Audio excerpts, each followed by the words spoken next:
전체적인 흐름으로 본다면 지금까지는 여야 할 것 없이 네거티브에 이제 집중을 해 왔거든요. 예. 특히 한동훈 비대위원장 같은 경우에는 민주당 쪽을 향해서 이제 운동권 청산 맞습니다. 그랬다가 또 이제 최근에 와서는 종북 뭐 세력이 지금 그 민주당으로 들어가려고 하는 것 아니냐 이런 점을 중점적으로 꼬집어서 이 얘기를 해 왔는데 예. 정말 한동훈 비대위원장 순발력이 보통이 아닙니다. 오늘부터는 예. 거기에서 벗어나서 지금까지는 네거티브였다면 이제는 정책 포지티브로 간다. 예. 그래서 그 운동권 청산에 있어서는 특히 차도 살인 남의 칼을 빌려서 적의 목을 벤다 이런 말이 있지 않습니까? 예. 이제 그런 것처럼 운동권 청산을 내세웠었는데 뭐 본인의 뜻이 어찌 됐든 간에 결과적으로는 이제 이재명 대표가 86 운동권을 민주당 내에서 상당 부분 솎아내는 그런 결과가 빚어졌잖아요. 이제 그래서 거기에 더 이상 이 포커스를 맞추면 안 되겠다. 이제 이래 가지고 결국은 포지티브로 간다. 공천의 끝물에 이르러서 물론 이제 비례대표 명단이 전부 다 나와 봐야 알겠습니다만 그렇죠. 결국은 이런 방향전을 할 때는 순발력이 매우 중요하다고 말씀드릴 수가 있고 또 우리가 그 흔히 유명한 말이 있잖아요. 바보야 문제는 경제야. 그 말이 있다시피 이제는 경제 민생 이런 부분에 집중하는 얘기가 좀 나오지 않을까 싶습니다. 좀 정책이 좀 뒷받침되어야 할 것 같고요. 네. 지금 이제 국민의힘 같은 경우에는 한동훈 원톱 체제고 민주당은 쓰리톱 체제이다 보니까 이 부분에 대해 있어서도 비교하는 좀 재미가 있을 것 같습니다. 네. 한동훈 위원장 같은 경우에는 이재명 대표는 바쁘다. 재판도 가야 되고 혼자서 선거 지휘하기는 힘들다. 네. 라면서 이제 본인의 원톱 체제와 좀 이렇게 비교하는 듯한 그런 발언을 또 해서 주목이 됐습니다. 네.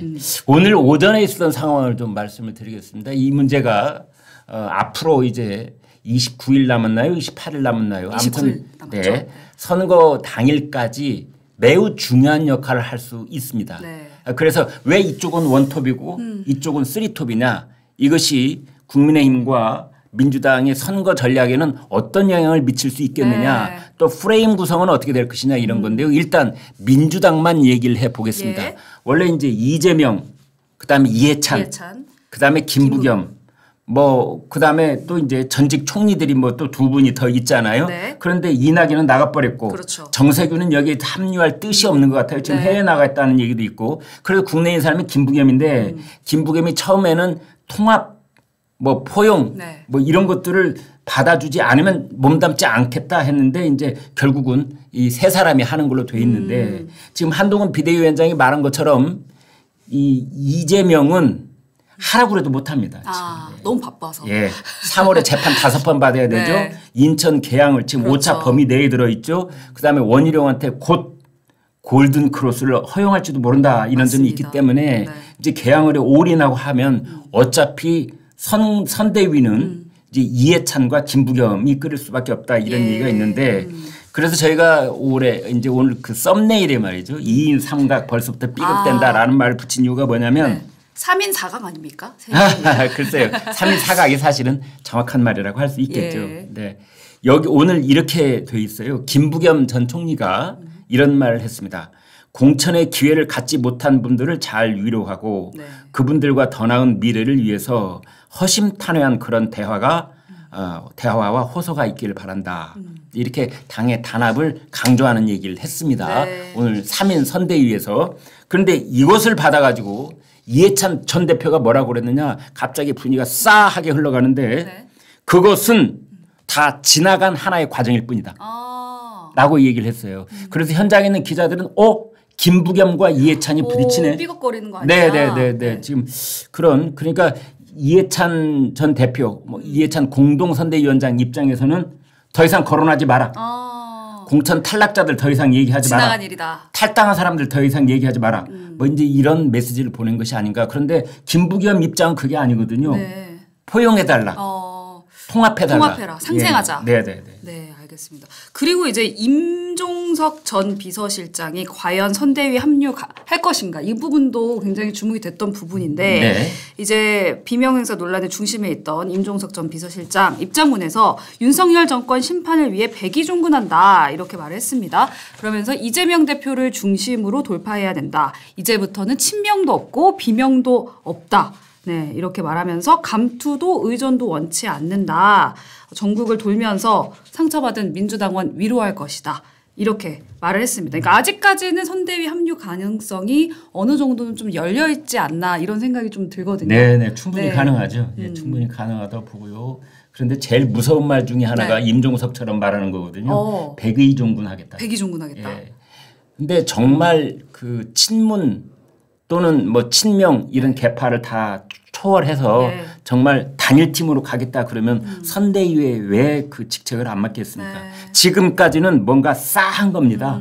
예. 서로 한 몸이 될 수 없는 원팀이 될 수 없는 그래서 너가 나보고 검은 띠 매라 빨간 띠 매라 하는데 나는 하얀 띠야. 이런 그런 의미입니다. 이 백의종군이라는 말 속에 이재명 너하고는 나는 원팀이 될 수 없어. 그렇기 때문에 이재명으로서는 더더욱 신경이 쓰이는 거고요. 그다음에 박용진 의원이 이제 마지막 결선에서 탈락을 한 다음에 오늘 아침에 뭐라고 했느냐. 묵묵히 헌신하겠다고 그랬어요. 묵묵히 헌신. 이 말도 어떻게 보면은 이재명 대표로서는 고마운 말처럼 들리지만 제가 보기엔 천만의 말씀입니다. 묵묵히 헌신하겠다는 거는 곧 용수철처럼 튀어오를 수 있는 찬스를 노리겠다. 그런데 박용진은 사실은 그 이재명 대표 입장에서는 가장 껄끄러운 라이벌 중에 한 사람입니다. 그렇죠. 대권 라이벌이었죠. 그다음에 그 대선 끝난 다음에는 또 당권 라이벌이었거든요. 그래서 어떻게든 이제 이재명 대표 입장에서는 딱 눌러놓을 사람 두 사람 있다면 한 사람은 임종석이고 한 사람은 박용진. 제발 부탁한데 탈당하고 좀 나가줬으면 좋겠는데 이낙연 쪽에 가든 뭐 조국 쪽에 가든 뭐 이준석 쪽에 가든 아무튼 나가줬으면 좋겠는데 이 두 사람이 약속이나 한 듯이 안 나가겠다. 남아서 백의종군한다. 맞습니다. 민주당을 얼마나 사랑하는지 보여주겠다. 이렇게 박용진. 묵묵히 헌신하겠다. 이제 그래서 그 어떻게 보면 이재명 대표 입장에서는 모갯가시를 뽑아내지 못한 상태. 계속 뭔가 찝찝한 상황이다. 네, 그렇게 봅니다. 그런데 여기 이제 한 가지 꼭 짚어야 될 부분들이 있습니다. 이른바 그 이재명과 이해찬과 김부겸 세 사람이 오늘 이제 아침 회의를 하면서 다들 마이크 잡고 한마디씩 했는데 이재명이 이런 말을 했습니다. 이번 총선은 윤 정권 2년 동안 민생 파탄, 민주 붕괴, 평화 실종을 심판한 일대 결전이다. 이제 이런 말을 했어요. 그다음에 국민의힘과 민주당 대결이 아니다.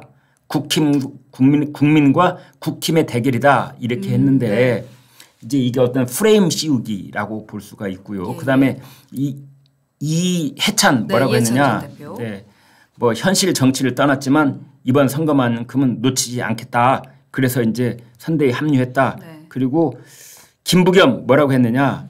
윤석열 정부의 독주를 막아내기 위해서 자기가 들어섰다 이러는데 이재명이 지금 가지고 있는 프레임 중에 하나가 심판을 하겠다는 말을 정권 심판하겠다. 입만 열면 정권 심판하겠다고 하는데 저는 개인적으로 이런 생각을 해 봅니다. 뱅콕에서는 이제 종교가 어떤 종교가 되신지 모르겠는데 저희 시청자들께서도 어떤 종교 가지고 계신지 모르겠습니다만 이 심판이라고 하는 것은요 사실은 인간의 영역이 아닌 거거든요. 가령 어떤 종교에서는 인간에게 절대 심판하지 말라라는 것을 그 성경에 써놓고 있는 겁니다. 네가 심판하지 말아야만 너도 심판받지 않을 것이다. 심판이라고 하는 것은 신의 영역인 겁니다. 신이라고 하는 것은 민심이고 민심은 천심이고 그것이 곧 그건데 지금 이 심판이라는 말이 그 피로 증세를 느낄 만큼 반복적으로 나오고 있는데 지금 국민의힘은 한동훈 위원장이 벌써부터 민생과 정책적으로 옮아가 버렸거든요. 국힘이 합니다. 지금 합니다. 여러분 지금 이제 아주 객관적으로 제가 두 문장을 내놔 보겠습니다. 이쪽은 지금 합니다. 지금 합니다. 국민의힘 슬로건이죠. 이쪽은 정권 심판.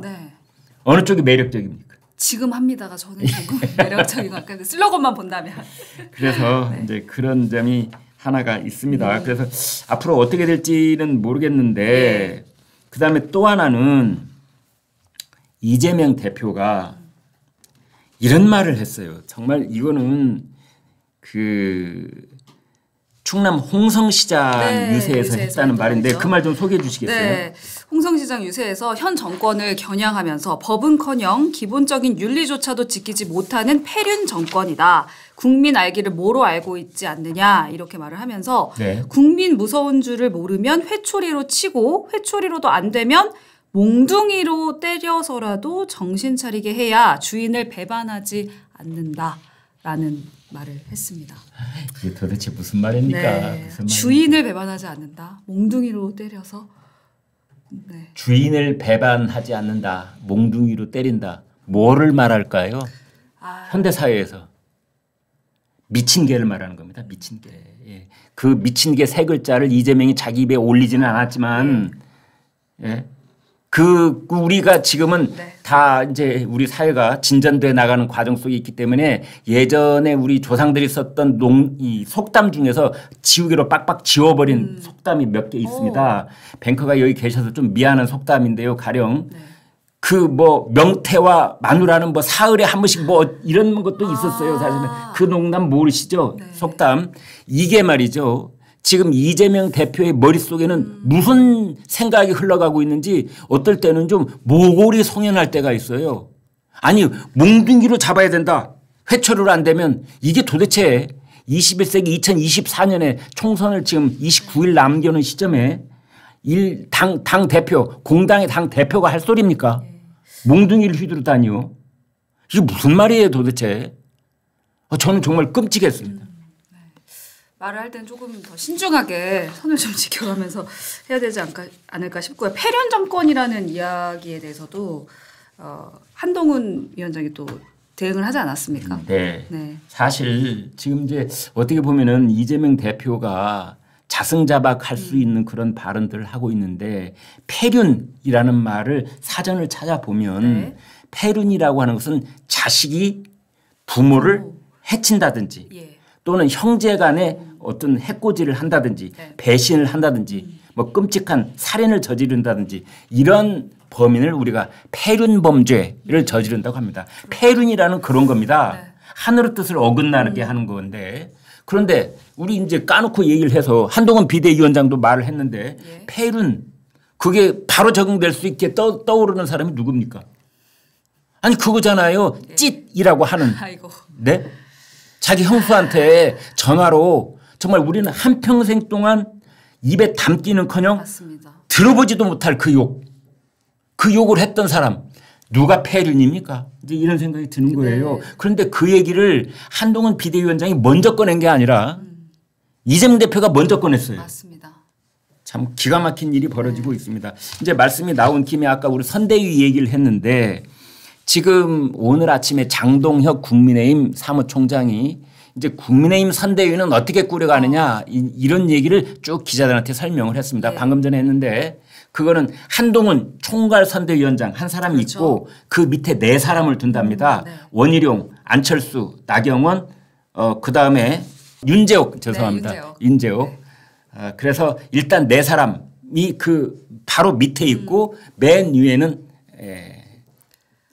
한동훈이 있고 이제 이렇게 해서 5명이 있는데요. 예. 그 숫자를 늘려간답니다. 그래서 호남을 담당할 수 있는 선대위원장도 있고 점점 이렇게 충청도를 담당하는 선대위원장도 있고 그러니까 조금 더 풍성하게 될 것 같습니다. 예, 알겠습니다.